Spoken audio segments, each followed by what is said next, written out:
Good morning to all of you. Good morning, sir. Mechanical Engineering Department, Global Engineering College, Jabalpur welcomes to engineer Mr. Ashif. He's a map engineer and working with or startup with Princeton Smart Engineers, New Delhi. Welcome, Mr. Ashif. Thank you, sir. Thank you. And he was a very huge experience in industries, and now he start your own business and a startup for engineers and training for engineers. And he's a very huge knowledge of mechanical engineering free HVAC. This is the heating, ventilation, and air conditioning. So please join us to calmly and listen to silently and interact with sir in whole session. Sir, please start. Thank you, Dr. Kala. Sir, thank you for organizing this webinar and giving this opportunity to organize for your student. So, guys, before starting the webinar, there is a chat box. What I want, can someone message me? Just confirm me. My voice is audible and you're able to see my screen. Okay, Anand. So, okay, voice is audible. So, okay, fine. Great. So guys, before starting the webinar, I'd like to brief myself. My name is Asif and I am MEP engineer. So what is MEP? MEP is the profile name. M for mechanical, E for electrical, and P for plumbing. So first I'll tell you about the agenda of this webinar. What is the agenda behind this webinar? कि मैं ये webinar आपको क्यों दे रहा हूँ? क्या फायदा है मुझे? और आपको क्या, डेफिनेटली आपको तो फायदा है क्योंकि मैं कुछ भी बातें बताऊंगा, टेक्निकल्स नॉन टेक्निकल्स, तो वो आपको कहीं ना कहीं काम आएगा। लेकिन मुझे क्या फायदा है, क्या एजेंडा है मेरा इस वेबिनार के पीछे, पहली बात मैं ये बताऊंगा। उसके बाद फिर जिस डोमेन में मैं काम करता हूँ, जिस डोमेन में हमारी कंपनी काम करती है, जिस डोमेन में आपको आपकी इंजीनियरिंग के बाद अपना करियर बनाना है, मैं उस डोमेन के बारे में बताऊंगा। उसमें कितने प्रोफाइल्स होते हैं कि आप जॉब सर्च करो, मैं वो बताऊंगा। और मैं आपको रियल लाइफ एक्सपीरियंस दिखाऊंगा। मैं कोई टीचर नहीं हूं, मैं कोई प्रोफेसर नहीं हूं, या फिर मैं कोई टेक्निकल एक्सपर्ट नहीं हूं जो मैं आपको यहाँ पे कैलकुलेशन सिखाऊंगा। मैं एक इंजीनियर हूं, मैं एक स्टार्टअप फाउंडर हूं और मैं एक नए स्टार्टअप करने जा रहा हूं। तो मैं आपको वो सारा एक्सपीरियंस बताऊंगा जो मैं रियल लाइफ में फेस करता आया हूं और कर रहा हूं अभी भी। ठीक है। और आपको कैसे अप्लाई करना है जॉब में, हम कंपनी क्या प्रॉब्लम फेस करते हैं हायरिंग के दौरान, और आपको कैसे अप्लाई करना चाहिए जॉब के लिए, कितनी प्रॉब्लम्स आती है, कैसा आपका रिज्यूमे होना चाहिए, और क्या क्या चीजें आपको अपग्रेड करना है कि आपको कोर फील्ड में जॉब मिले, वो सारी चीजें बताएंगे हम आपको। अगर आप स्टार्टअप भी करना चाहते हो, अगर आप चाहते हो कि मैं इंजीनियरिंग के बाद या फिर इंजीनियरिंग से पहले खुद की अपनी कंपनी बिल्डअप करूं, तो मैं वो भी चीज आपको गाइड करूंगा क्योंकि मैंने खुद किया है। और उसके बाद हमारे साथ मैम है, शी इज द को फाउंडर। मेरे वेबिनार के बाद वो आपको एक्सप्लेन करेगी बाकी चीजें और आपसे इंटरेक्शन करेगी। आप उनसे सवाल पूछ सकते हो, वो आपको बताएंगी कैसे रिज्यूमे अपडेट होना चाहिए। हमारी कंपनी इंटर्नशिप अपॉर्चुनिटीज देती है, कैसे आपको अप्लाई करना है, हमारी कंपनी का बैकग्राउंड, वो सारी चीजें मैम कवर करेगी। ठीक है। तो मैं क्या कवर करूंगा, जैसा कि मैंने आपको बताया, टेक्निकल डोमेन में कवर करूंगा जिसमें हम काम करते हैं, किस तरह का प्रोजेक्ट कंपनी में होता है एक्चुअल में, तो मैं वो सारी चीजें आपको दिखाऊंगा और समझाऊंगा। तो मैं उम्मीद करता हूं कि ऑलमोस्ट आपको 90 to 80% चीजें समझ में आ जानी चाहिए क्योंकि एक नई फील्ड है। लेकिन स्टार्ट करने से पहले कुछ सवाल मैं पूछूंगा आपसे, और मैं थोड़ा सा आज के वेबिनार में कुछ चीजें चेंज करना चाहता हूँ। जैसे कि मैं आपको बता दूं, आप देखें, ये मैंने अभी ये मेरा तीसरा वेबिनार है एमपी में, आई मीन जबलपुर में। इससे पहले मैंने किया था तक्षशिला इंस्टीट्यूट में, इससे पहले मैंने ज्ञान गंगा में किया है, तो इससे पहले मैंने कई वेबिनार्स किए हैं ऑलमोस्ट। मैं अगर आपको बता दूं, one more thing guys, make sure that you are muted during webinar, right? क्योंकि जो भी बातें मैं क्या बता रहा हूँ आपको, ये आपको आप या तो एक सेमेस्टर के बाद, 2 सेमेस्टर के बाद ये काम आने वाला है आपको। तो ये देखो, ये सारे वेबिनार्स जो मैंने पहले किए हुए हैं जितने कॉलेजेस में, तो करंटली मैं कह सकता हूँ कि 370 इंजीनियरिंग कॉलेज है ऑल ओवर इंडिया में, मोस्टली साउथ इंडियन कॉलेज है जिसके साथ हम काम करते हैं, जो हमें इनवाइट्स करती हैं टेक्निकल टॉक के लिए, अलग अलग प्रोग्राम के लिए। ठीक है। तो ऐसे कई कॉलेजेस हैं। फाइन। तो मेरा नाम आसिफ है और मैं एक MEP इंजीनियर हूँ। और मैं पहले जॉब करता था दिल्ली में, मैंने 3-4 कंपनी में दिल्ली में जॉब करी है, और फॉर्चुनेटली ऐसा था कि मैंने अलग अलग प्रोफाइल में काम किया था, जिसकी वजह से मैं आपको बहुत सारी चीजें बता सकता हूँ। मैंने डिजाइनिंग में काम किया, मैंने मेंटेनेंस में काम किया, और ऐसे कई प्रोफाइल्स हैं जिसमें मैंने काम किया। उसके बाद मैं कतर चला गया, दोहा। वहां पे मैं फीफा वर्ल्ड कप के प्रोजेक्ट पे, स्टेडियम प्रोजेक्ट पे काम करता था, मिनिस्ट्री का प्रोजेक्ट था वो, मैं उस पे काम करता था। तो अचानक से मेरे जहन में एक आइडिया आया, और मैं सोचा कि मतलब मुझे वापस इंडिया जाना चाहिए और अपना खुद का स्टार्ट करना चाहिए। तो मैं जो प्रॉब्लम वहां फेस किया मैं वो बताता हूँ। तो सबसे पहली प्रॉब्लम क्या थी कि जब मैं काम करने लगा, उस टाइम में मेरे पास बहुत ज्यादा एक्सपीरियंस नहीं था। तो जब मैं काम करने लगा तो मुझे रियलाइज हुआ कि जो मैंने 4 साल इंजीनियरिंग करी है, जो मैंने पढ़ाई की है, there is a big difference जो मैं काम कर रहा हूँ। तो ऐसा डिफरेंस क्यों है, मतलब ऐसा क्यों लगता है, तो वो मेरा 4 साल गया कहाँ पे। तो मुझे लगा कि शायद हमें इसमें कुछ हम स्टार्टअप कर सकते हैं। और फॉर्चुनेटली क्या था कि इंडिया जो है उस टाइम, इवन अभी भी, अभी जो एक वेव चला हुआ है इंडिया में कि everyone want their own company, हर बंदा एक स्टार्टअप करना चाहता है। मैं तो आईटी हब में बैठा हूँ, स्टार्टअप हब में बैठा हूँ, तो मैं तो हर दिन देख सकता हूँ, हर एक 100 मीटर की दूरी पे एक बंदा है जो स्टार्टअप कर रहा होता है बैंगलोर में बैठ के। तो ये चीज अभी अदर सिटीज में भी है, दिल्ली भी है, हैदराबाद भी है, मतलब तेलंगाना भी है, बाकी सिटीज भी आ रहे हैं जो बहुत ज्यादा स्टार्टअप्स हो रहे हैं। जो जितने भी यंगस्टर हैं वो सारे स्टार्टअप्स में ही लगे पड़े हैं। तो उस टाइम क्या था कि स्टार्टअप जो है एक नया वर्ड आया था इंडिया में, और हर कोई स्टार्टअप की तरफ जाने की कोशिश कर रहा था। तो मुझे भी लगा कि यार हम भी कुछ कर सकते हैं। तो वापस आने के बाद क्या हुआ, मैंने दिल्ली में स्टार्ट की एक कंपनी। तो बेसिकली हम करते क्या है, हम एक एमईपी डिजाइन कंपनी है। हमारा जो कोर काम है वो डिजाइनिंग का काम है। मतलब हम प्रोजेक्ट्स लेते हैं, जैसे कोई भी मॉल बन रहा होता है, कोई भी, ध्यान से सुनना, ये सारी चीजें तुम्हें करनी है। जो मैं बता रहा हूँ ये कंपनी की बातें बता रहा हूँ, काम बता रहा हूँ, वर्क बता रहा हूँ। इंजीनियरिंग मतलब एकेडमिक चीजें नहीं है ये। तो कोई भी मॉल बन रहा होता है, कोई हॉस्पिटल बन रहा होता है, कोई आईटी पार्क बन रहा होता है, इसमें जो डिजाइनिंग होती है, मैकेनिकल डिजाइन, आई मीन जो एसी सिस्टम लगता है, इलेक्ट्रिकल सिस्टम लगता है, प्लम्बिंग सिस्टम लगता है, वो सारी चीजें हम डिजाइन करते हैं। ये हमारा कोर बिजनेस है। हम एमईपी डिजाइन कंपनी है। इसके साथ साथ हम इंस्टॉलेशन का भी काम करते हैं और बिल्डिंग में मेंटेनेंस का भी काम करते हैं। ये हमारा कोर काम है। आप हमारी वेबसाइट चेक कर सकते हो, करेक्ट। अब आओ, इसके अलावा ये तो हमारा कोर बिजनेस हो गया, लेकिन मेरा इंटरेस्ट इसमें कम था। मेरा इंटरेस्ट था कि कुछ थोड़ा अलग करना है। स्टार्टअप का मतलब ये नहीं होता कि मैं कोई दुकान खोल के बैठ जाऊं या कोई शोरूम डाल लूं, मतलब उसको भी स्टार्टअप बोल दिया, नहीं। कुछ ऐसी चीजें, कुछ ऐसा इनोवेशन जिसने पहले कभी किसी ने ना किया हो, या किया भी हो तो उसमें थोड़ा ट्विस्ट करके हम लाएं। तो फिर मुझे मजा नहीं आ रहा था। फिर मैंने दिल्ली में किया, और कुछ प्रॉब्लम्स भी आ रहे थे।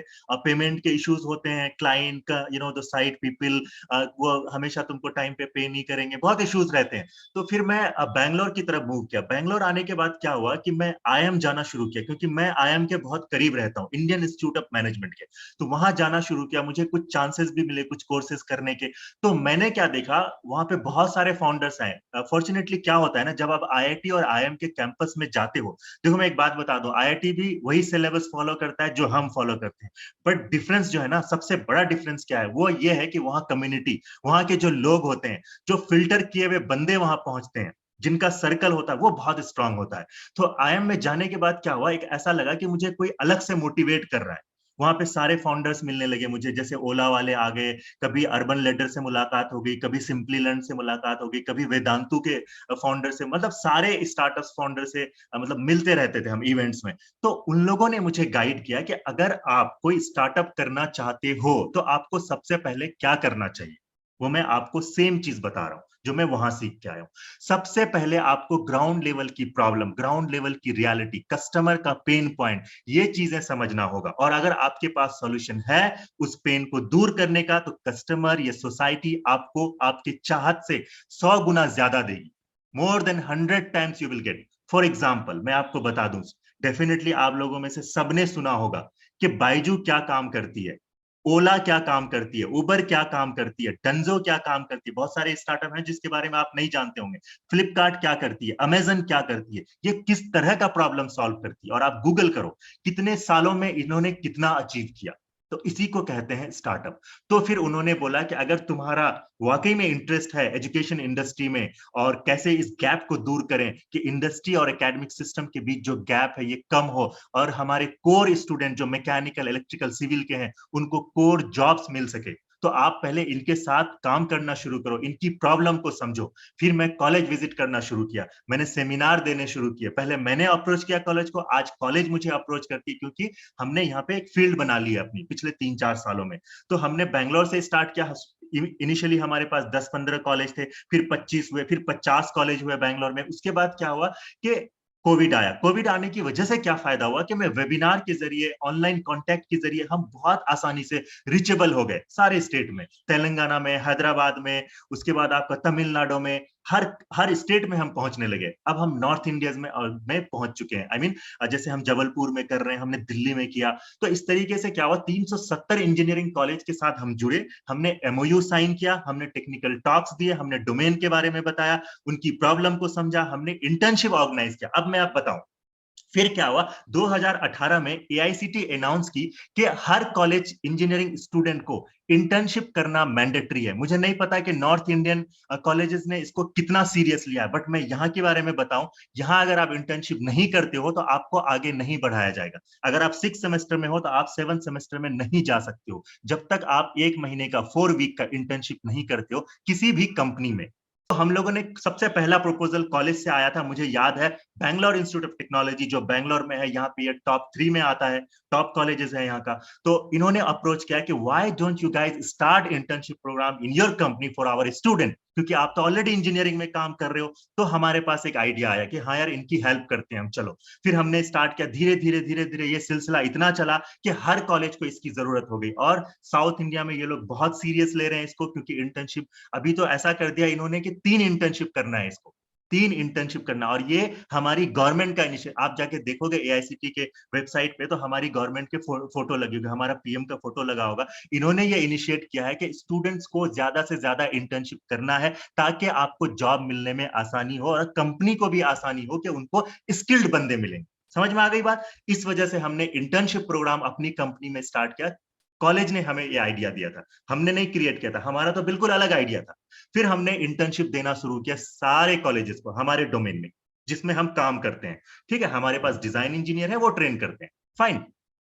अब बताऊं, मैं एक्चुअल आइडिया मेरा जो था वो मैं लॉन्च करने जा रहा हूं अब इस साल 2022 में मैं लॉन्च करूंगा। कोविड की वजह से नहीं लॉन्च कर पाया था। नई कंपनी है, नया स्टार्टअप है, बिल्कुल अलग है। वो एजुकेशन और जो इंडस्ट्री है उसको मिलाने का कुछ ऐसा स्टार्टअप है, वो मैं अभी डिस्क्लोज नहीं कर सकता, लेकिन हम लॉन्च करने वाले हैं इस साल में। हमारा वेबसाइट रेडी है, हमारी सारी चीजें रेडी है, सिर्फ पेपर वर्क बाकी है। फाइन। तो रीजन एजेंडा इस वेबिनार के पीछे था कि मैं एक नए स्टार्टअप पे काम कर रहा हूँ, स्टूडेंट के साथ काम करना चाहता हूँ, उनकी मदद करना चाहता हूँ, एक नया शुरुआत करना चाहता हूँ, जिससे मैं अपने प्रोफाइल के बंदों को, इलेक्ट्रिकल, मैकेनिकल, सिविल वालों को हेल्प कर सकूं। समझ में आ गई बात? ये मेरा एजेंडा है। फाइन। तो अब आओ, अब मैं चलता हूं कि जिस डोमेन में हम काम करते हैं, उस डोमेन में आपको जॉब कैसे मिलेगी, ये क्या प्रोफाइल है, कंपनी क्यों नहीं आती है हमारे कैंपस में, ये सारी चीजें मैं अब आपको बताऊंगा। फाइन। तो आप देखो, जैसा कि मैंने एमईपी बताया, तो मैकेनिकल इलेक्ट्रिकल प्लम्बिंग एमईपी का मतलब होता है। तो मैकेनिकल में हमारा जो मेजर डोमेन है, जिसमें हम मैकेनिकल इंजीनियर काम करते हैं, इंजीनियरिंग के बाद, इवन बिफोर इंजीनियरिंग, उसका नाम है HVAC, heating ventilation air condition design. अब मुझे चैट बॉक्स में बताओ, कितने बच्चों ने इसके बारे में पहले सुना है या नहीं सुना है? कोई भी मुझे बता सकता है, क्या आपने कभी पहले सुना है कि HVAC कोई प्रोफाइल है जहां हम जॉब करते हैं? मैसेज करो। अच्छा, आयुष ने मैसेज किया। अच्छा, ओके। अमन ने, अंकित ने कहा यस सर सुना है। अभिनव ने कहा यस सर सुना है। अच्छा, ओनली फुल फॉर्म पता है। ठीक है, कभी आपको ये पता है कि इसमें कैसे काम करते हैं, किस तरह का प्रोजेक्ट होता है, कौन से सॉफ्टवेयर यूज करते हैं? ये पता है इनमें से किसी को? नहीं पता है? नहीं पता है। Okay okay. तो देखो, अब मैं आप तुमको बताता हूं, अगर इस वेबिनार में मैं अगर तुम्हें सिखाने बैठूं ना कैलकुलेशन, तो सच बता रहा हूं, अगर 1 घंटे में अगर कोई बंदा सिखा सकता है तो ये भी एक नया रिवोल्यूशन होगा। फिर तो कंपनी परेशानी नहीं होगी, कंपनी को सारे स्किल्ड बंदे मिलेंगे, और फिर कोई मतलब स्टूडेंट्स को भी कोई प्रॉब्लम नहीं होगी, राइट? बट ऐसा नहीं है, इतना पॉसिबल नहीं है कि मैं आपको 1 घंटे में मतलब चीजें सिखा दूं। मैं आपको सिर्फ बता सकता हूं कि ये चीजें होती है जो आपको सीखना है। जो आपको इंटरव्यू क्लियर करने के लिए सीखना होगा, जॉब करने के लिए सीखना होगा, स्टार्टअप करने के लिए सीखना होगा। मैं आपको कैलकुलेशन नहीं बता सकता, लेकिन फिर भी आज मैं कोशिश करूंगा कि ज्यादा से ज्यादा कुछ टेक्निकल चीजें एटलीस्ट दिखाऊं आपको, तो आपको सारा पिक्चर क्लियर हो जाए। ठीक है, अब आ जाओ। एमईपी एक प्रोफाइल है। प्रोफाइल किसको कहते हैं? सबसे पहली बात, प्रोफाइल का मतलब होता है जैसे हम इंजीनियरिंग के बाद अगर कोई प्रोफेसर बनना चाहता है तो उसकी प्रोफाइल होगी टीचिंग, वो एक प्रोफेसर है। उसी तरीके से इंजीनियरिंग के बाद कोई मेंटेनेंस में लग जाता है तो मेंटेनेंस एक प्रोफाइल होती है ना। और कोई सेल्स में लग जाता है, चीजें बेचने लगता है, खरीदने लगता है, तो सेल्स इंजीनियर, वो एक प्रोफाइल है। उसी तरीके से एमईपी एक प्रोफाइल है जिसमें आपको काम करना है। तो जब आप इंजीनियरिंग करोगे तो आपको कोई भी कंपनी में जॉब मिलेगी तो आपका डिजिग्नेशन होगा जीईटी, ग्रेजुएट इंजीनियर ट्रेनिंग। लेकिन कुछ सालों के एक्सपीरियंस के बाद अगर आप कंस्ट्रक्शन कंपनी में हो तो आपकी जो प्रोफाइल होगी वो होगी एमईपी इंजीनियर, सीनियर इंजीनियर, और फिर एमईपी मैनेजर। मैं बताता हूं, जब आप कोई भी बिल्डिंग के लिए काम करोगे, कोई भी साइट के लिए काम करोगे, जब आपके पास एक्सपीरियंस हो जाता है तो आपको उस टाइम पूरा साइट का ध्यान रखना पड़ता है। आप ये नहीं बोल सकते कि मैं इस साइट में सिर्फ अपने मैकेनिकल पार्ट को देखूंगा। वो आप तब तक कह सकते हो जब तक आप जीईटी हो, जब तक आप मैकेनिकल इंजीनियर हो। लेकिन जब आप मैनेजर बन जाते हो तो आपको सारी चीजें देखनी पड़ती है, तब आपका प्रोफाइल बन जाता है एमईपी। इसीलिए मैं कह रहा हूं आजकल जो स्टूडेंट है वो एमईपी सीखते हैं, पास करने से पहले एमईपी सीखते हैं ताकि कंपनी में उनका जो है चांसेस बढ़ जाए जॉब का। तो आपको इलेक्ट्रिकल और प्लम्बिंग भी सीखनी पड़ेगी। इलेक्ट्रिकल आपका डिपार्टमेंट नहीं है लेकिन आपको बेसिक नॉलेज चाहिए, और प्लम्बिंग ये आपका डिपार्टमेंट है। मैकेनिकल इंजीनियर ही प्लम्बिंग डिजाइनिंग करते हैं। वो मैं सारी चीजें आपको आगे दिखाऊंगा। अब आ जाओ, अब एमईपी के अंदर जो हमारा मेन प्रोफाइल है, मेन डोमेन है, उसका नाम है एचवीएसी। जैसा कि बच्चों ने बताया, हमने सिर्फ फुल फॉर्म सुना है, आगे नहीं पता है। अब मैं क्या करूंगा, आपको फोटोज दिखाऊंगा। क्यों दिखाऊंगा? कि अगर मैं सिर्फ बोलता रहूं कि ऐसा होता है वैसा होता है, ये चीजें वो चीजें, ये तो हम बहुत जगह सुनते हैं, ये चीजें क्लियर नहीं हो पाएगी तुम्हारे दिमाग में। तो तुमको कैसे क्लियर करना है, मैं फोटो क्यों दिखाऊंगा कि फोटो देख के तुम इमेजिन कर सकते हो कि भाई मैंने ये कहाँ देखा है। अच्छा ये ऐसा होता है, मैंने देखा है इसको, मॉल में देखा है, हॉस्पिटल में देखा। अच्छा मैं ये डिजाइन कर सकता हूँ, अच्छा मैं ये इंस्टॉल कर सकता हूँ, इसीलिए मैं तुम्हें फोटो दिखाऊंगा। अब आओ, तो एचवीएसी का मतलब आपको पता हो गया कि heating, ventilation and air conditioning इसका फुल फॉर्म है। ये एक प्रोफाइल है जिसमें आपको जॉब करना है। करेक्ट? अब किसी ने चैट में मैसेज किया है वेंटिलेशन टाइप सिस्टम। मैं सारी चीजें आगे बताऊंगा। इसके अंदर जाओगे तो बहुत सारी चीजें हैं। Types of air condition system है, कितने टाइप्स के वेंटिलेशन होते हैं, कितने टाइप्स के डक्ट होते हैं, कैसे कैलकुलेशन करते हैं, मतलब एक एक चीजें, एक एक पार्ट बहुत है। अगर आप निकाल के गूगल से भी सर्च करोगे तो वो जान जाओगे, वो कोई बड़ा इशू नहीं है। लेकिन मैं आपको वो बता रहा हूं कि हम अपनी कंपनी में काम क्या करते हैं।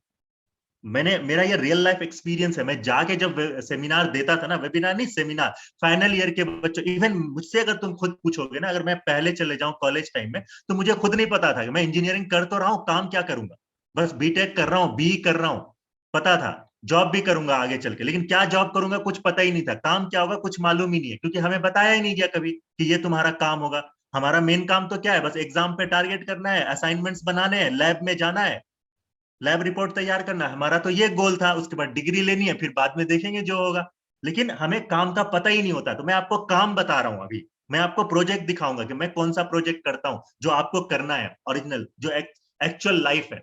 ठीक है, इंजीनियर की कंपनी में देखो ये एसी होता है, इसको बोलते हैं इंडोर एसी।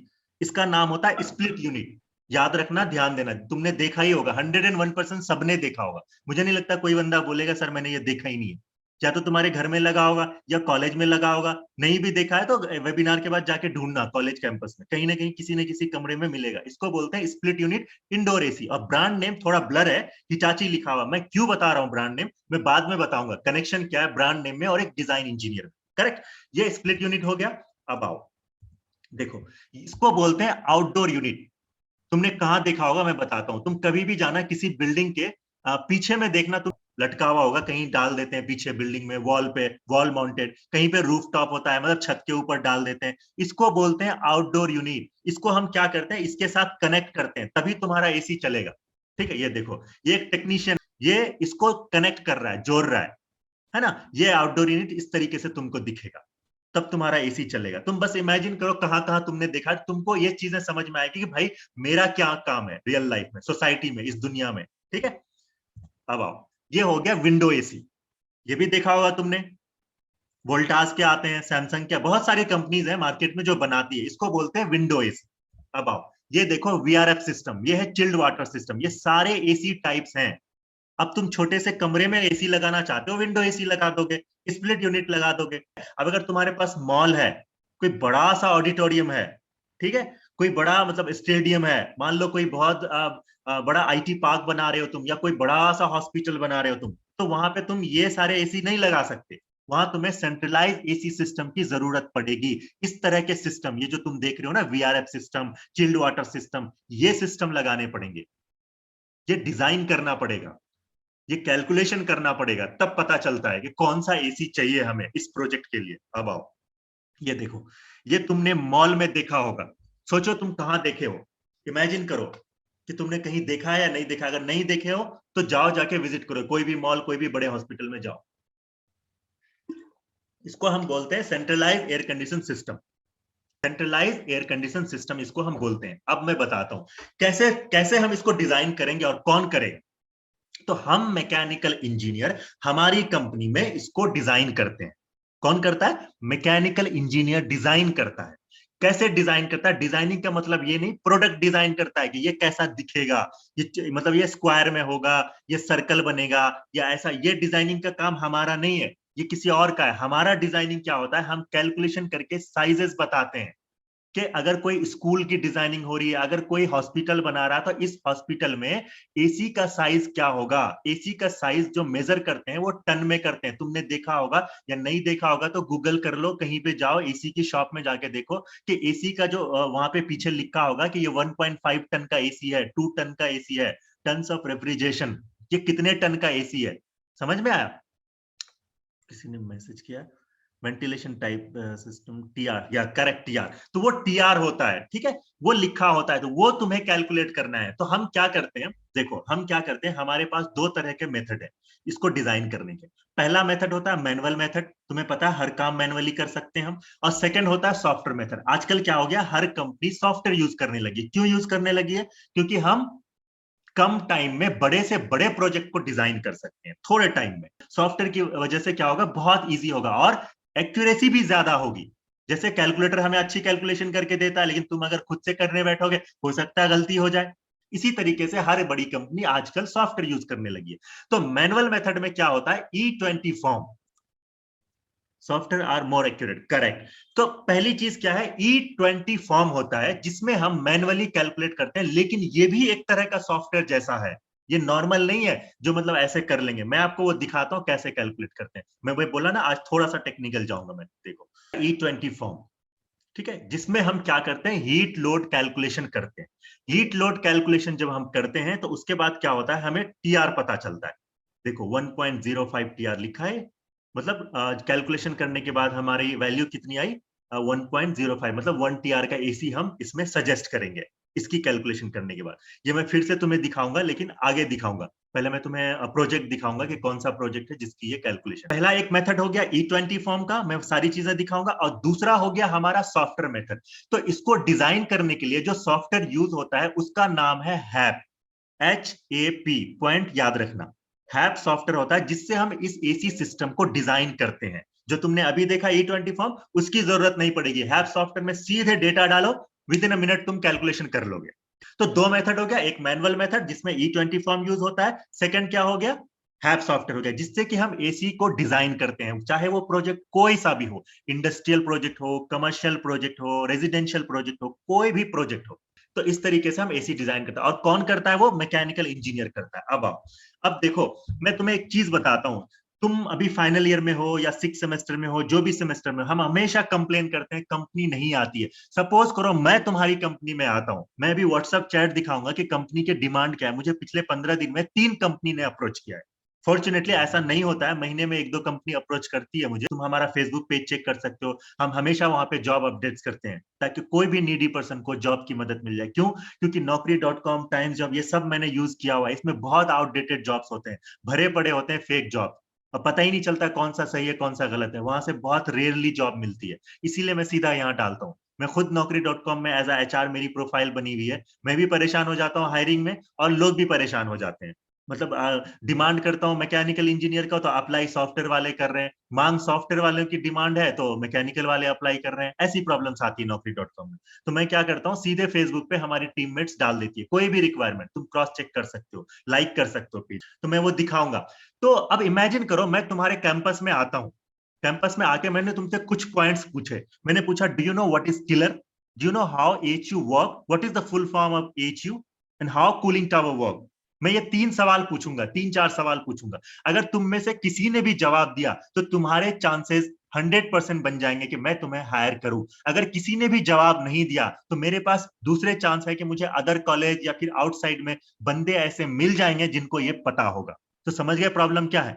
तो हर कंपनी की ये एक्सपेक्टेशन होती है कि वो जिस प्रोफाइल में काम करता है उससे रिलेटेड तुम्हारे पास कुछ आंसर हो। मैं 100% नहीं कह रहा हूं, कुछ परसेंट आंसर कह रहा हूं। अब एचयू का मतलब होता है एयर हैंडलिंग यूनिट।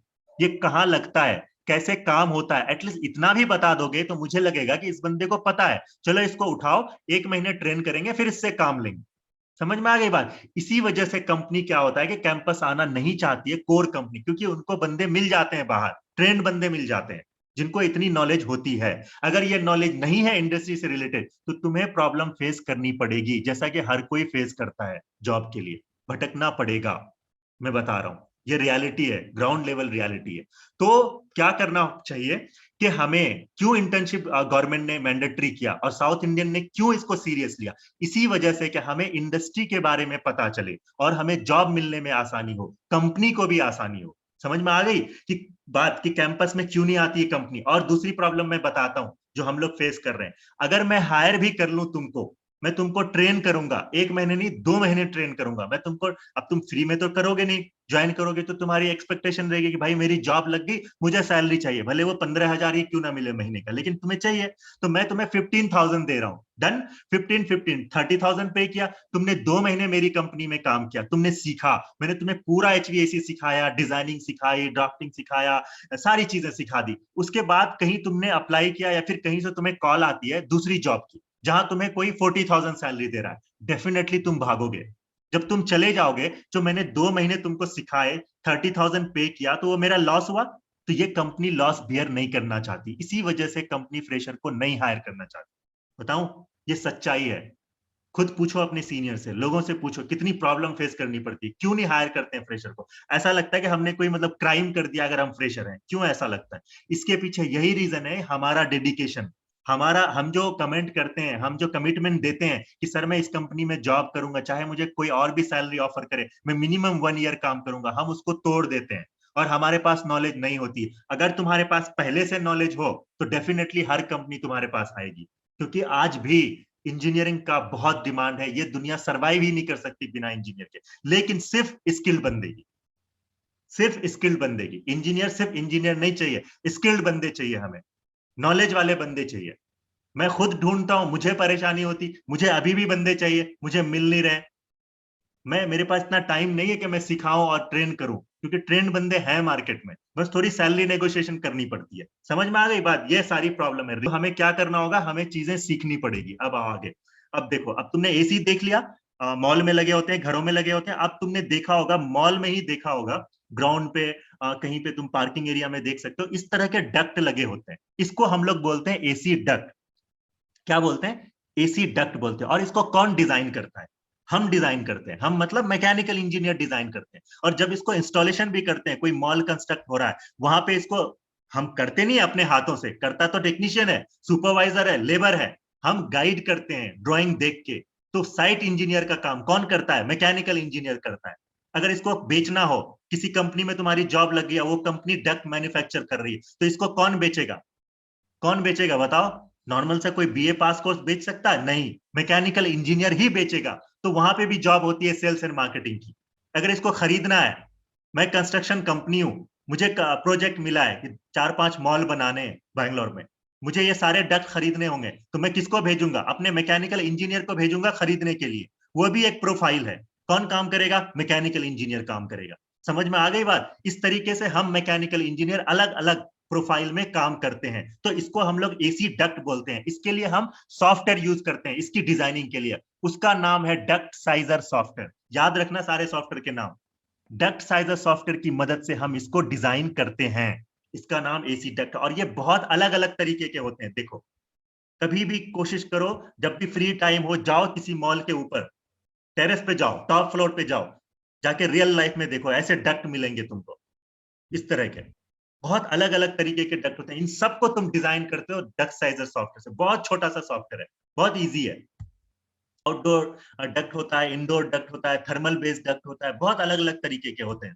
अब तुमको समझ में आ गया कि एसी सिस्टम कैसा होता है, कैसा दिखता है, डक्ट क्या होता है, इसको हम कैसे डिजाइन करते हैं, किस सॉफ्टवेयर से करते हैं। अब आओ मैं तुमको बताता हूँ कि एसी की जरूरत कहाँ कहाँ पड़ती है। जस्ट थोड़ा सा इमेजिन करो कि शॉपिंग मॉल में पड़ती है, ऑडिटोरियम में पड़ता है, हॉस्पिटल में पड़ता है। देखो, तुम्हारे घरों में एसी चाहिए, है ना। आजकल तुम टेम्परेचर देख रहे हो किस तरीके से चेंज हो रहा है। हमें चाहिए घरों में, कोई तो चाहिए जो डिजाइन करे, बेचे, इंस्टॉल करे। मॉल में चाहिए, एयरपोर्ट पे चाहिए, हॉस्पिटल में चाहिए। तो इसका मतलब मैकेनिकल इंजीनियर की जरूरत तो है मार्केट में, जो इन सबको इंस्टॉल करे और डिजाइन करे। करेक्ट। तो इसका मतलब मार्केट में जॉब भी है। तो प्रॉब्लम क्या है कि हमें नहीं पता है किस टाइप की जॉब है, क्या प्रोफाइल है। जैसा कि तुमने बताया, तुमने सिर्फ नाम सुना है। अगर कहीं लिखा होता कि we need HVAC engineer fresher, बताओ तुम में से कितने बंदे अप्लाई करते। तुम में से आधे से ज्यादा बंदे तो अप्लाई ही नहीं करते। इसलिए अप्लाई नहीं करते कि भाई ये HVAC है पता नहीं क्या, पता नहीं, शायद हो सकता है ये हाई वोल्टेज अल्टरनेटिंग करंट हो या कुछ और हो, क्योंकि तुमको तो पता ही नहीं। तुमने ये सोच लिया कि मतलब मैकेनिकल मतलब मैकेनिकल, मैकेनिकल मतलब सिर्फ प्रोडक्शन में काम करना है, फैक्ट्री में काम करना है, और लेथ मशीन चलानी है, ड्रिल मशीन चलानी है। और मैकेनिकल मतलब साइट पे जाना ही है, फैक्ट्री में जाना ही है। मैं तुमको बता दूं, आज के डेट में जैसे कि ये वर्ल्ड बिल्कुल चेंज हो रहा है, तुम देख सकते हो। तो हम मैकेनिकल और सिविल इंजीनियर भी घर बैठ के ऑनलाइन काम कर सकते हैं, वर्क फ्रॉम होम। जिन्होंने अपने आप को अपग्रेड किया, उनके पास आज भी जॉब है। जो पुराने तरीके से बैठे रहे, वो आज भी जॉबलेस बैठे हैं। तो खुद को अपग्रेड करना होगा कि हम ऑनलाइन क्या काम कर सकते हैं। अगर हम मैकेनिकल इंजीनियर हैं तो हम ऑनलाइन क्या कर सकते हैं, हम डिजाइनिंग कर सकते हैं। लॉकडाउन इंडिया में है, लेकिन लॉकडाउन सिंगापुर में नहीं है, तो हम सिंगापुर के लिए काम करेंगे। दुबई में नहीं है तो हम दुबई के लिए काम करेंगे। हम बैठे रहेंगे जबलपुर में, यहां से डिजाइन करेंगे, क्योंकि डिजाइनिंग में कहीं जाने की जरूरत नहीं है। हमें सिर्फ ड्राइंग चाहिए और हम यहाँ कैलकुलेशन करेंगे और BOQ बनाएंगे, उनको मेल करेंगे, हमें पैसे मिलेंगे। बंदे काम कर रहे हैं। आज के डेट में हमने अपने ऑफिस के सारे बंदों को भेज दिया है। कोई कतर बैठा है, कोई बिहार में बैठा है, दिल्ली बैठा है, चेन्नई बैठा है, मैं बैंगलोर बैठा हूं। सब काम कर रहे हैं डिजाइनिंग में, कहीं किसी को कोई जाने की जरूरत नहीं। जूम पे मीटिंग करते हैं, काम करते हैं। तो हम अपने आप को अपग्रेड करते हैं। वैसे तुम्हें अपग्रेड करना होगा, समझना पड़ेगा कि मैकेनिकल में कितनी प्रोफाइल है, जहां तुम जॉब कर सकते हो, काम कर सकते हो, स्टार्टअप कर सकते हो। समझ में आ गई बात। अब आप देखो, ये तो तुमको मैंने मैकेनिकल का बताया, HVAC का बताया, जो तुम्हारा कोर फील्ड है। अब उसके बाद किसी भी मॉल को बनाने के लिए, किसी भी बिल्डिंग को बनाने के लिए सिर्फ सिविल इंजीनियर काम नहीं करता है। सिविल इंजीनियर तो दीवारें खड़ी करेगा, mechanical engineer AC system, duct system देगा। उसके बाद इलेक्ट्रिकल इंजीनियर क्या करेगा, ये देखो, लाइटिंग डिजाइन करेगा। तुमने देखा होगा इस तरह के लाइट्स मॉल में, कौन डिजाइन करता है इसको, इलेक्ट्रिकल इंजीनियर करता है। और आजकल मैकेनिकल इंजीनियर भी इसको सीख रहे हैं, जैसा कि मैंने तुम्हें बताया कि पूरा MEP सीख रहे हैं, पूरा MEP की नॉलेज ले रहे हैं, ताकि जॉब में चांसेस बढ़ जाएं, और वो खुद अपनी कंपनी भी स्टैब्लिश करना चाहते हैं। तो इस तरह की लाइटिंग डिजाइन, इस तरह का जो तुमने देखा होगा, ड्राइंग, फैन लगे हुए हैं, लाइट्स लगे हुए हैं, इस तरह की ड्राइंग, इस तरह के कितने नंबर ऑफ फैन होंगे, उसका साइज क्या होगा, कितने हाइट पे लगेगा, कितने नंबर ऑफ लाइट होंगे, उसकी कैपेसिटी क्या होगी, ये सब इलेक्ट्रिकल इंजीनियर डिजाइन करता है। और बीइंग अ मैकेनिकल इंजीनियर तुमको उनसे कोऑर्डिनेशन करना पड़ेगा जब तुम प्रोजेक्ट करोगे। हम, ये टीम वर्क है, हम सब साथ मिलके काम करते हैं। उसके बाद आ जाओ, ये देखो, ये एक्चुअल पिक्चर है जो मैंने लिया है, ये कतर में स्टेडियम का है, कतर के अंदर स्टेडियम का है ये सारे लाइट्स लगे हैं, वेपर लाइट्स लगे हैं, सबकी डिजाइन होती है, सबका कैलकुलेशन होता है। ठीक है। इस तरह के ब्रेकर्स होते हैं जो तुमने देखे होंगे, घरों में लगे हुए होंगे, MCB होंगे, इसका क्या साइज होगा, ये सब इलेक्ट्रिकल इंजीनियर डिजाइन करते हैं, और मैकेनिकल इंजीनियर भी कर रहे हैं आजकल। ये सारे ब्रेकर्स, ये सारे कंट्रोल पैनल, ये मैं तुम्हें इसलिए बता रहा हूं कि तुम्हारे दिमाग का ये मतलब क्लियर हो जाए कि MEP में क्या क्या काम होता है। मैकेनिकल तुम्हारा है, तुमको समझ में आ गया। अब इलेक्ट्रिकल बता रहा हूं कि इलेक्ट्रिकल इंजीनियर ये सब चीजें करता है, जिसके बारे में तुम्हें भी मालूम होना चाहिए। ठीक है। अब आ जाओ प्लम्बिंग का पार्ट। अब देखो, इस तरह की बिल्डिंग मिलेगी तुमको, हाई राइज टावर, इस तरह की बिल्डिंग मिलेगी तुमको सिंगापुर में, दुबई में, मतलब बड़े बड़े जगहों में तुम्हारे ऐसे टावर्स मिलेंगे। अब तुम सोचो कि तुम एक मैकेनिकल इंजीनियर हो, अपने घर में तुम्हें प्लम्बिंग की जरूरत है ना, प्लम्बिंग की जरूरत पड़ती है तुम्हें अपने घर में। चाहिए ना प्लम्बिंग, तुम्हें पूरा टैंक चाहिए, पाइप का साइज चाहिए, सारी चीजें चाहिए। जब तुम ऐसी बिल्डिंग में काम करोगे, बताओ कितना मुश्किल होगा प्लम्बिंग डिजाइन करना, और ये मैकेनिकल इंजीनियर ही करते हैं प्लम्बिंग डिजाइन। अब आओ, इसके अंदर ये सारे कोड्स एंड स्टैंडर्ड्स होते हैं, IPC international plumbing code, NPC national plumbing code, UPC uniform plumbing code, NBC national building code. ये क्या होता है पता है? ये गवर्नमेंट की तरफ से एक कोड्स एंड स्टैंडर्ड्स है। इसमें कुछ गवर्नमेंट के पैरामीटर्स होते हैं जिसके अकॉर्डिंग हमको बिल्डिंग की डिजाइन करनी है। तुम अपने मन से डिजाइन नहीं कर सकते कि हमने बहुत बड़ा सा टैंक बना दिया और छत के ऊपर डाल दिया, जितना दिल किया उतना पानी डाल दिया उसमें। ऐसा नहीं है, गवर्नमेंट ने एक रूल बनाया है और ये सारे रूल्स इसके अंडर में है, आईपीसी, एनपीसी, यूपीसी और एनबीसी। इसके हिसाब से ही तुम्हें डिजाइन करना है बिल्डिंग को।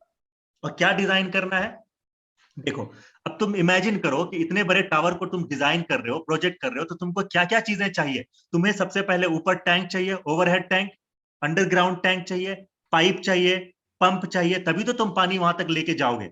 तो पाइप डिजाइन करने के लिए पाइप साइजर सॉफ्टवेयर आता है, इन सब चीजों के लिए सॉफ्टवेयर आता है, इनकी सारी कैलकुलेशन होती है, तब हमारा प्लम्बिंग डिजाइन होता है। जब प्लम्बिंग डिजाइन भी कर लेते हैं हम, मैकेनिकल डिजाइन कर लिया, इलेक्ट्रिकल डिजाइन कर लिया, प्लम्बिंग डिजाइन कर लिया, उसके बाद एक और चीज होता है जो शायद तुमने पता नहीं सुना है कि नहीं सुना, मैं तुमको दिखा दूं। तुमने मॉल्स में हर बाकी जगह देखा होगा, ये होता है फायर फाइटिंग। ये भी हमें ही करना होता है, ये हमारा ही प्रोफाइल है, ये हमको डिजाइन करना पड़ता है फायर फाइटिंग। देखो ये सारी चीजें तुमने डेफिनेटली देखी होगी। तुम में से किसी ने देखा है? चैट बॉक्स में मैसेज करो, कहाँ देखा है? फायर अलार्म, फायर होस रील, हाइड्रेंट, ये सारी चीजें, ये हमें जब प्रोजेक्ट डिजाइन करते हैं तो इन सब चीजों को भी डिजाइन करना पड़ता है। ये सब फायर फाइटिंग के अंदर आता है। Yes sir, yes sir, mall में देखा, देखा है ना? कभी सोचा कि इसको कौन डिजाइन करेगा यार, कौन इंस्टॉल करेगा? कॉलेज में भी है, बताओ। ये सारी चीजें, ये सारा काम हमारा है, हम इंजीनियर का है, ये हमें देखना पड़ता है। मैंने खुद किया है, मैंने खुद देखा है। अब बाहर तो मत पूछो इसकी कितनी डिमांड है, सबसे ज्यादा बाहर की कंट्री में सेफ्टी पे फोकस करते हैं वो लोग। हमारी कंट्री में तो चलो हम लोग जुगाड़ पे काम करते हैं, पूरा साइट पे कुछ है नहीं है, बंदे को कहीं भी चढ़वा दिया, कुछ भी कर दिया, टेक्नीशियन को कैसे भी। हम जैसे ही लैंड करते हैं ना वहां पे, जैसे ही मैं लैंड किया था, मेरा 3 दिन का इंडक्शन प्रोग्राम हुआ था, उसमें मुझे यही चीजें सिखाई गई थी। सबसे पहले कंट्री का रूल्स, वहां कैसे रहना है, कैसे बिहेव करना है। दूसरी चीजें, जब हम साइट पे काम करवाते हैं तो हमें किन किन चीजों को फॉलो करना है, हमें लेबर को कैसे ट्रीट करना है, हमें सुपरवाइजर को कैसे ट्रीट करना है, कौन कौन से नॉर्म्स को हमें फॉलो करना है, क्योंकि वहां पे सेफ्टी को बहुत ध्यान रखा जाता है। किसी बंदे की जान नहीं जानी चाहिए काम के दौरान, समझ गए? तो वहां पे बहुत ज्यादा डिमांड है इन चीजों का। तो हम, अब समझ में आ गई, plumbing design, fire fighting design, ये सब कुछ हमें करना पड़ता है एमईपी इंजीनियर को। किसी भी बिल्डिंग को डिजाइन जब हम करते हैं, या किसी भी बिल्डिंग को हम जब कंस्ट्रक्ट करते हैं, तो सबसे पहले हमें ड्राइंग की जरूरत होती है, सबसे पहले। करेक्ट है, ड्राइंग चाहिए, तभी जाके हम उसमें सिविल इंजीनियर काम करेगा, मैकेनिकल काम करेगा, इलेक्ट्रिकल काम करेगा, प्लम्बिंग इंजीनियर काम करेगा, सबसे पहले ड्राइंग चाहिए। तो ड्राइंग कौन बनाता है? ड्राइंग बनाता है बैचलर ऑफ आर्किटेक्ट। एक कोर्स होता है यूनिवर्सिटी में, शायद तुमने सुना होगा, बी आर्क बोलते हैं जिसको, 5 साल का कोर्स होता है। शाहिद कपूर की एक मूवी भी थी जिसमें वो आर्किटेक्ट था, शायद तुम में से किसी को पता होगा। बी आर्क एक कोर्स होता है 5 साल का, जिनका काम होता है किसी भी प्लान को बनाना। कोई मॉल बन रहा हो, बड़े बड़े, जैसे कि तुमने एक बिल्डिंग देखी थी, हाई राइज टावर हो, चाहे बुर्ज खलीफा ले लो, वर्ल्ड ट्रेड टावर सेंटर ले लो, कोई भी बड़ी बिल्डिंग ले लो, उसको डिजाइन करने का काम उनका होता है। वो जो खूबसूरत सी बिल्डिंग होती है ना, वो बनाते हैं। जब वो बना के दे देते हैं हमें, तब हम क्या करते हैं, मैकेनिकल वाले, पता चल गया तुम्हें, कि एसी डिजाइन करते हैं, फिर इलेक्ट्रिकल वाले इलेक्ट्रिकल का करते हैं, प्लम्बिंग वाले प्लम्बिंग का काम करते हैं, इंक्लूडिंग फायर फाइटिंग, राइट? तो वो डिजाइन किस तरह की होती है वो मैं दिखाता हूँ। ये एक छोटा सा ड्राइंग है, 1 BHK हाउस है, रफ सा। लिविंग रूम देख सकते हो, किचन रूम देख सकते हो, बेडरूम देख सकते हो, टेरेस देख सकते हो, राइट? अब मैं तुम्हें एक्चुअल ड्राइंग दिखाता हूँ जो हमने कंप्लीट कर लिया अपने क्लाइंट के लिए। और जो स्टूडेंट है हमारे, जो इंटर्न थे हमारे, उन इंटर्न ने हमारी कंपनी में जो काम किया है वो इसी प्रोजेक्ट पे किया है। या ये वाले हैं, देखो, देख रहे हो, ये एक स्कूल बिल्डिंग है। सबसे पहले इसमें, इस ड्राइंग में देखो, राइट साइड में क्या होता है, जब भी कोई ड्राइंग देखोगे राइट साइड में ऐसे बने होंगे, लीजेंड बोलते हैं इसको, लीजेंड बोलते हैं, मतलब इसमें सिंबल बने होते हैं ताकि तुम ड्राइंग में पकड़ सको कि फैन कैसा दिखता है, एसी कैसा दिखता है। और लास्ट में यहाँ लिखा होगा कौन सी बिल्डिंग है, ये बिल्डिंग टाइप, एजुकेशन बिल्डिंग है, या फिर ये मॉल है, इंडस्ट्रियल है, रेजिडेंशियल है, यहाँ पे लिखा होगा। कौन सा फ्लोर है, ground and first floor plan है, थर्ड फ्लोर है, फोर्थ फ्लोर है, इस तरीके से डिटेल हो गई, किसने डिजाइन किया, आर्किटेक्ट कौन है, इंजीनियर कौन है, कंसल्टेंट कौन है, सारी चीजें यहाँ राइट साइड में लिखी होगी। और ये होगा ड्राइंग। ये काम किसका है, आर्किटेक्ट का, ये हमारा काम नहीं है, याद रखना। मैं ध्यान ध्यान से सुनना सारी चीजें, क्योंकि बाद में मैसेज आते हैं बच्चों के, अगर समझ में नहीं आएगा तो मैसेज कर लेना, समझ में आनी चाहिए कि ये ड्राइंग का काम हमारा नहीं है, और इसको देख के घबराना भी नहीं है कि भाई ये क्या है।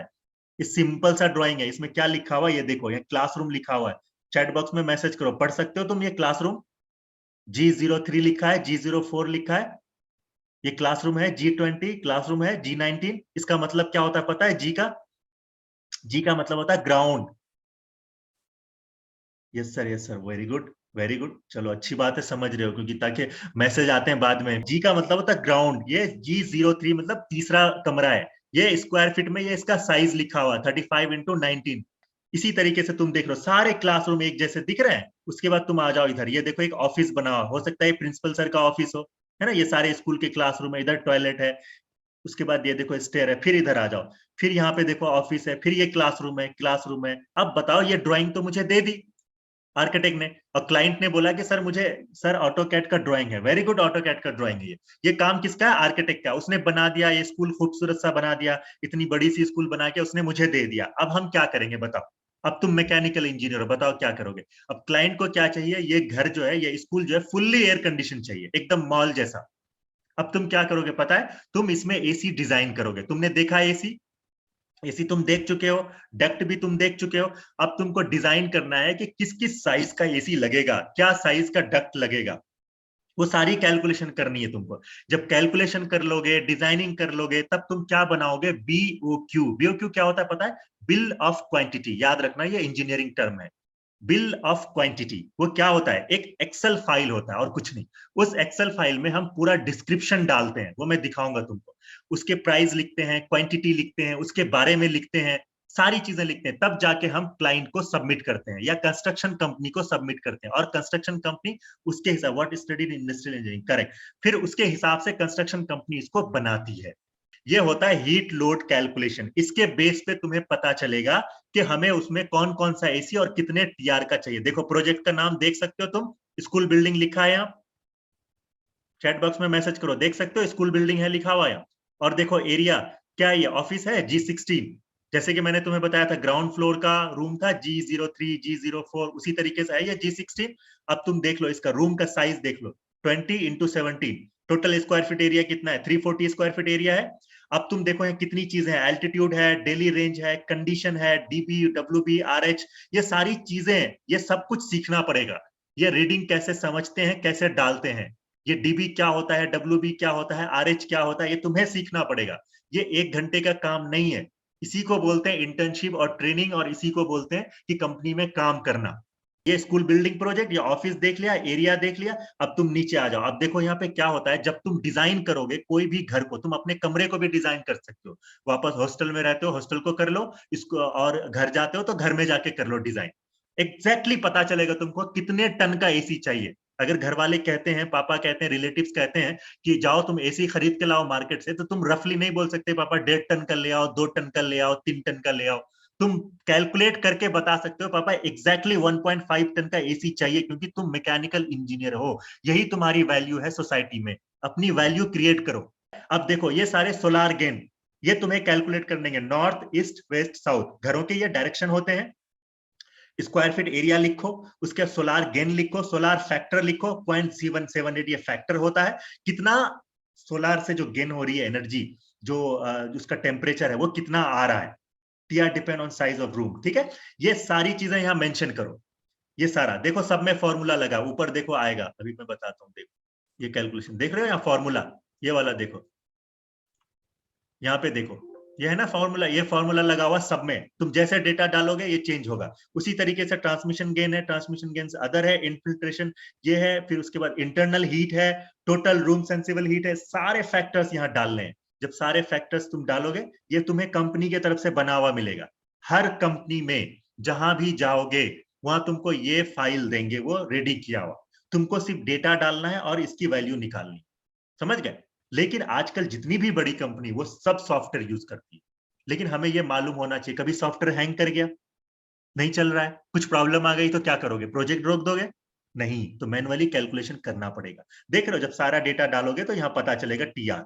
ये तुमको पता चल गया कि तुम्हें 1 टन का एसी लगाना है क्लासरूम G16 में। क्लासरूम G16 में 1 टन का एसी लगाना है। सर ये कैलकुलेशन डिफरेंट डिफरेंट प्रोजेक्ट के लिए डिफरेंट होती है, करेक्ट, अलग अलग होती है। सारे फैक्टर्स सिर्फ चेंज होंगे, जितने फैक्टर्स हैं, डेटा है, वो चेंज होंगे, कैलकुलेशन। क्योंकि अगर तुम मॉल का डिजाइन कर रहे हो तो 600 टन का लगाना पड़ेगा, तो तुम वहां पे ये स्प्लिट एसी नहीं लगा सकते, चिलर प्लांट लगाना होगा तुमको, वीआरएफ सिस्टम लगाना होगा। बड़े बड़े प्रोजेक्ट्स होते हैं तो चेंज होते रहेंगे। देख रहे हो, क्लासरूम, अलग अलग क्लासरूम के अलग अलग कैलकुलेशन। देखो देखो इस तरीके से यहाँ पे 4 टन का निकला है ये। अब आ जाओ लिविंग रूम में, देखो कितने टन का एसी है, 2 टन का एसी है लिविंग रूम में।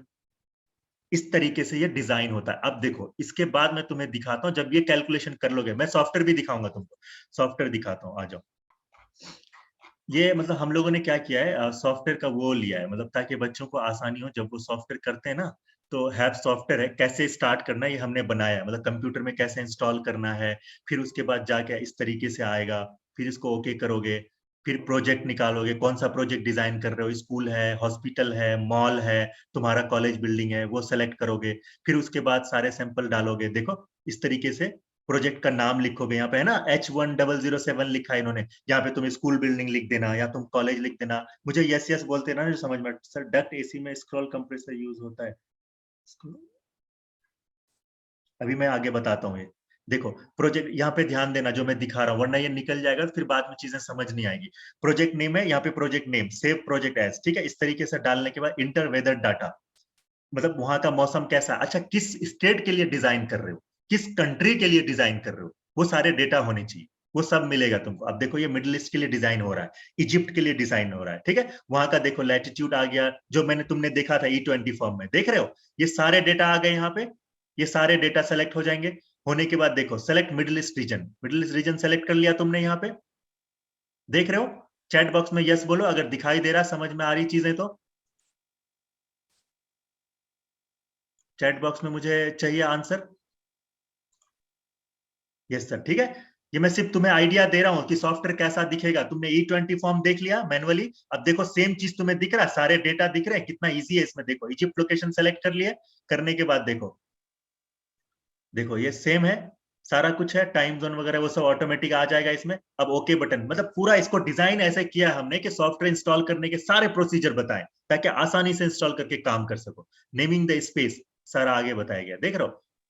इन्होंने यहाँ लिखा H1007 ट्रेनिंग, ये नाम लिखा प्रोजेक्ट का। तुम स्कूल बिल्डिंग लिख देना, तुम हॉस्पिटल लिख देना, जो भी प्रोजेक्ट डिजाइन करोगे। अब आ जाओ इंटरनल लोड, अब बाकी चीजें देखो। अब घर के अंदर बहुत सारी चीजें होगी, वोल्टेज होगा, कौन कौन सी चीजें लगी है, ये सारा मेंशन करना है। ओवरहेड लाइटिंग, कितने लाइट्स लगे हैं, उससे भी तो टेम्परेचर आता है ना। घर में बल्ब लगे होते हैं, उससे टेम्परेचर वो भी इंक्रीज करता है, करेक्ट। वो सारी चीजें कंसिडर करनी होगी तुम्हें, तब तो तुमको घर को कूल करना होगा। देखो जब सारी चीजें डाल दोगे, देखो there are 2 different profile which space working, ये सारा इन्होंने बताया है। पैनल तुम्हारा ये लिख के आ जाएगा, the output report window will appear and we choose any output data. इस तरीके से पूरा रिपोर्ट जनरेट होगा, जिसमें सब कुछ लिखा होगा, कितना टीआर का एसी है, टोटल डिटेल, जो कि तुम क्लाइंट को समझा सको। ये हो गया सॉफ्टवेयर हमारा, इस तरीके से चलता है। अब मैं तुम्हें एक चीज दिखाता हूं। ये तुमने सॉफ्टवेयर को देख लिया, ये तुमने E20 फॉर्म भी देख लिया। अब तुम्हें मैंने बताया कि BOQ देखना है, कि BOQ क्या होता है। जब ये कैलकुलेशन कर लोगे तो इसको बोलते हैं हम लोग BOQ, बिल ऑफ क्वांटिटी। किसकी, कौन सी कंपनी, देखो यहाँ ये ब्लू स्टार कंपनी है, उसका BOQ है ये।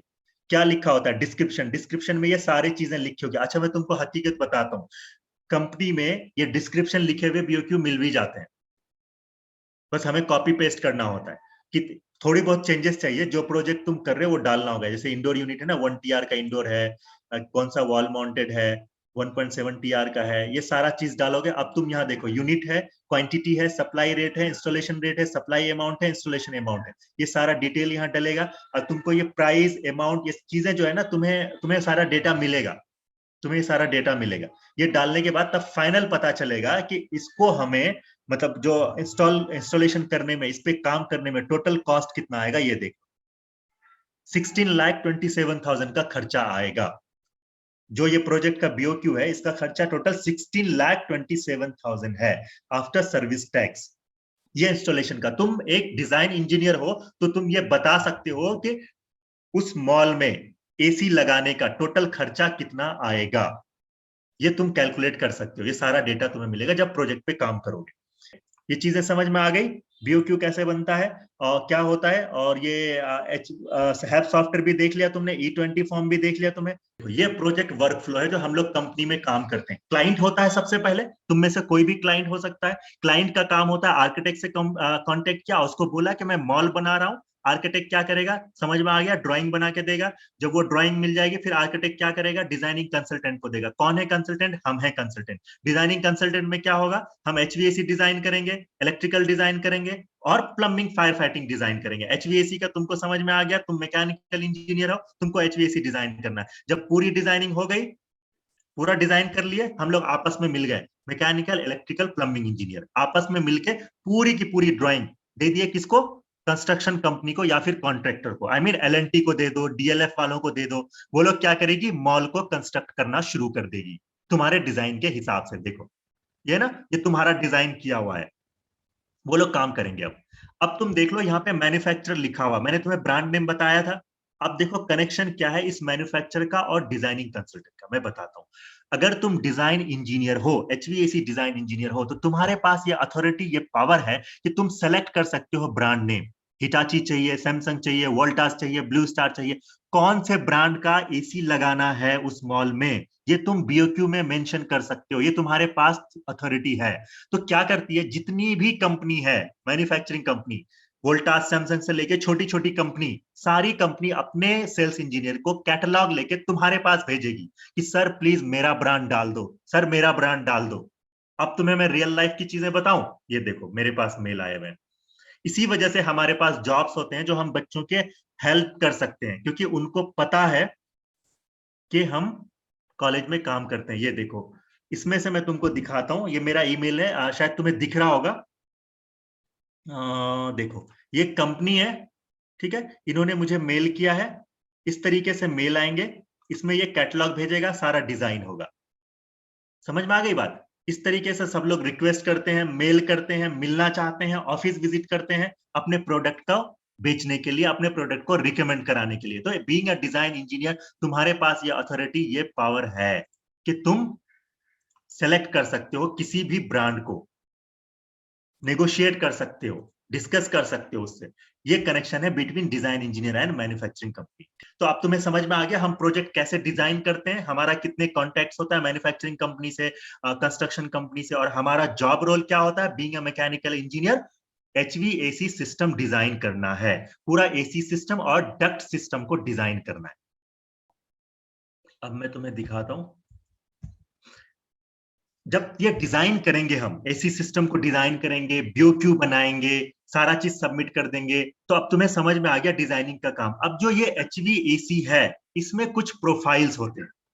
कौन कौन से प्रोफाइल होते हैं ये मैं तुम्हें बता दूं, naukri.com, shine.com, गूगल पे कहीं भी सर्च करोगे तो तुमको समझ में आएगा। सबसे पहला प्रोफाइल होता है एचवीएसी डिजाइन इंजीनियर का, जिसका काम होता है लैपटॉप लेके एयर कंडीशन रूम में बैठ के डिजाइन करना। ये व्हाइट कॉलर जॉब है। दूसरा, जब डिजाइनिंग कर लिए, ड्राइंग रेडी हो गई, कैलकुलेशन रेडी है, तो हमें कोई चाहिए मॉल में एसी सिस्टम को इंस्टॉल करने के लिए, तो उस प्रोफाइल का नाम होता है site engineer, mechanical HVAC site engineer. जब इंस्टॉलेशन हो गया, मॉल रेडी हो गया, तो हमें कोई चाहिए मैकेनिकल बैकग्राउंड का जो उस प्रोडक्ट को मेंटेनेंस दे, तो तीसरी प्रोफाइल होती है मेंटेनेंस इंजीनियर।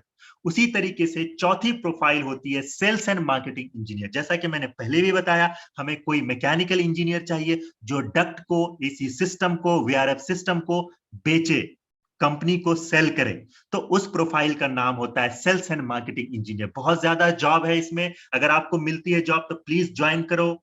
जब ये ज्वाइन करोगे तो क्या फायदा होगा कि आपको मौका मिलेगा मैनेजिंग डायरेक्टर से मिलने का, फाउंडर से मिलने का, हर किसी से मिलने का मौका मिले, जिससे कि आप आसानी से जॉब स्विच कर सकते हो। आपको टेक्निकल नॉलेज भी होगी, मार्केटिंग नॉलेज भी होगी। उसी तरीके से हमारे पास नेक्स्ट प्रोफाइल है परचेज एंड प्रोक्यूरमेंट इंजीनियर। इसमें क्या होता है, कि हम जब प्रोडक्ट को खरीदते हैं तो हमें मैकेनिकल बैकग्राउंड से बीटेक इंजीनियर चाहिए, जो डक्ट को खरीदे, जो एसी सिस्टम को खरीदे, नेगोशिएट करे। तो टोटल हमारे पास यहाँ 5 प्रोफाइल है।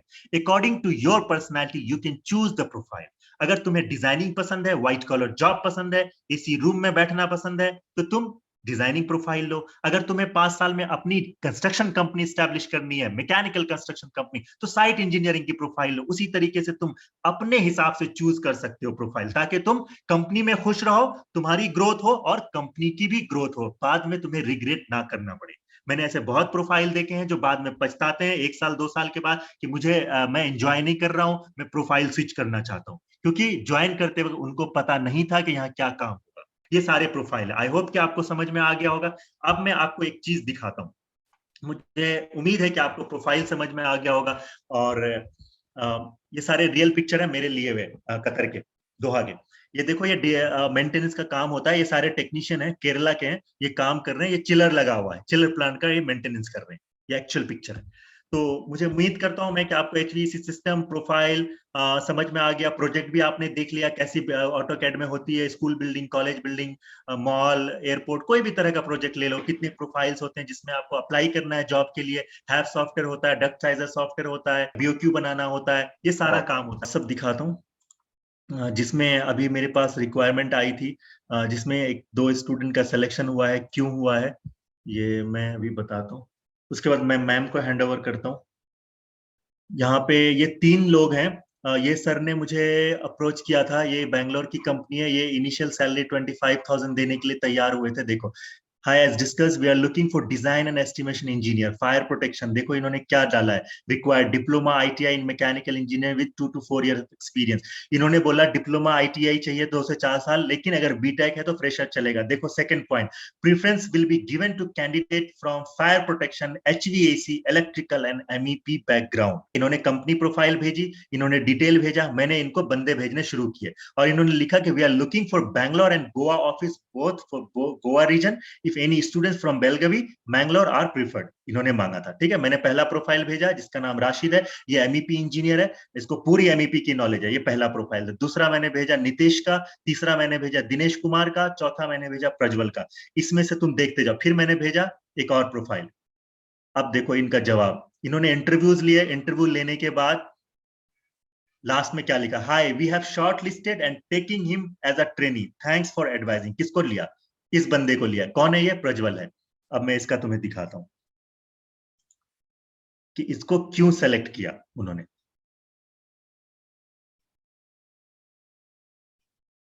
थोड़ा टाइम ले रहा है ये खुलने का। इसी तरीके से देखो, ये अक्षिन शेट्टी है, ये ओखला दिल्ली से है, इनको भी चाहिए था मैकेनिकल इंजीनियर। इसी तरह से ये शिवा गणेश है, ये हैदराबाद के, इनको भी चाहिए था। ये सारे लोग का जो डिमांड होता है, ये बेसिक नॉलेज कहीं ना कहीं चाहते हैं। ये अपलोड नहीं हो रहा है, सॉरी, लगता है शायद ये डिलीट हो गया मेरे व्हाट्सएप से।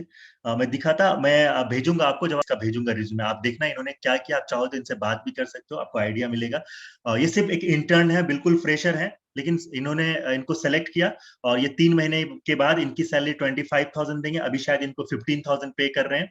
तो आई होप कि आपको समझ में आया। अब मैं मैम को देता हूँ।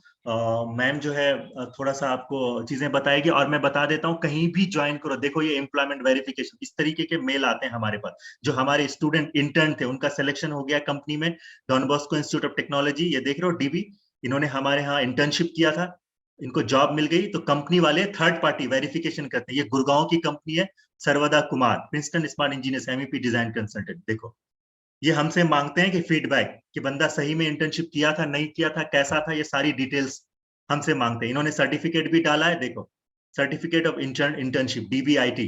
कब किया था इन्होंने? जुलाई 18 से लेके अगस्त 20 तक 2020 में किया था। ठीक है, इस तरीके से। तो कहीं भी इंटर्नशिप करो तो अच्छे से करो, अपनी वैल्यू बना के रखो, तो ताकि तुम्हें आसानी होगी। Why not. जितने भी सवाल पूछने में मैम को हैंड ओवर करता हूँ। हमारे पास टाइम कम है, जैसा कि सर ने बताया। तो थोड़े सवाल होंगे जो मैम तुम्हें बता देगी, और बाकी जो भी पूछना मैम बताएगी, कंपनी के बारे में भी बताएंगे। Ma'am you can take.